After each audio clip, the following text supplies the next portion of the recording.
Yes, Anong status good niya? afternoon, Ate. Matutuloy na ba finally ang implementation? It's taken such a long time, ha? 2012 pa yung order nyo.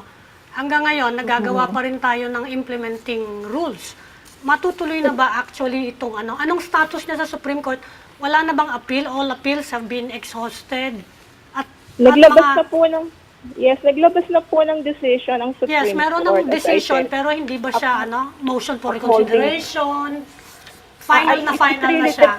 It really depends on those actually who submitted their complaint or case to the Supreme Court. But as it is based on the decision of the Supreme Court, it's really for implementation. So in the meantime, gaano po katagal yung... I say it's for implementation. Dati naman na siyang nandyan for implementation. Oo. At pag nag-i-inspect ang DOLE, yung guidelines ang tinitignan nila kung compliant yung firm o hindi. So immediate implementation na to? Ini-implement na natin ito. Meron lang kaming konting revisions dun sa guidelines. Kaya kami nag-republish because that's a requirement. When you make some revisions in the guidelines, you have to republish so that the public would know and to implement whatever is that revision. Dati kasi ang nakalagay dun sa rules na ang ini-issue ng DOLE ay Certificate of Compliance.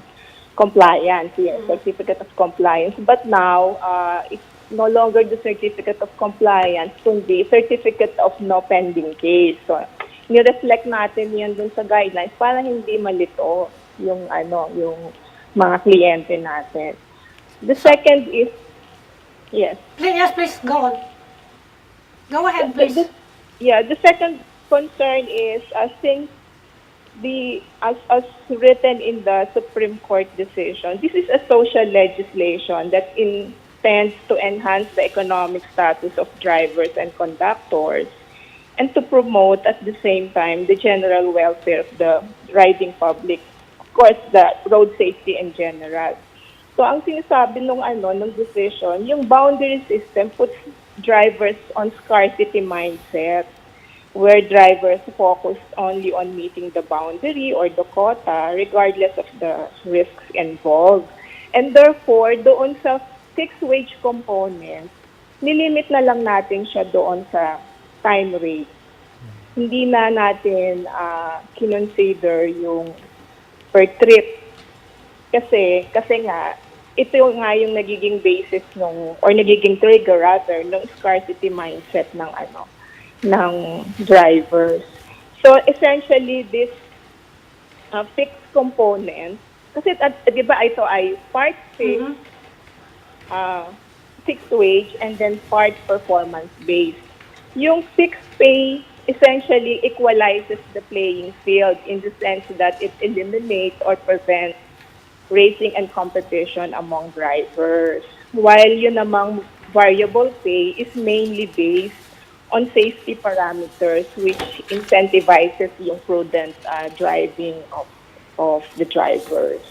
So yun po yung main considerations ng revised guidelines. The others, it's really putting safety as one of the concerns when of course the drivers would work for. Yun po yung ating consideration doon. Hindi po natin, kasi parang ang narinig ko po sa mga concerns ay nililimit natin sa minimum wage yung driver. Hindi po. Maliwanag po doon sa operational guidelines.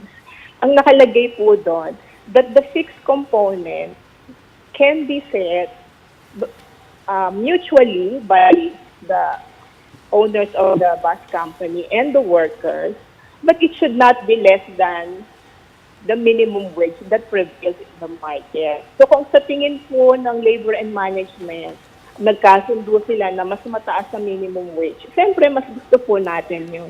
Because the minimum wage is the safety net that we provide lang naman in the law. So ganun po yung ating guideline. Mr. Yague, you heard Ms. C kanina. What can you say about what she told us? Well, actually, tama yung sinasabi ni Ms. C, no? Because ang sinabi lang niya, yung guidelines, ni-review nila, tinanggal nila yung dating option na two other options na per trip and distance travel. Ang sinabi nila hourly base.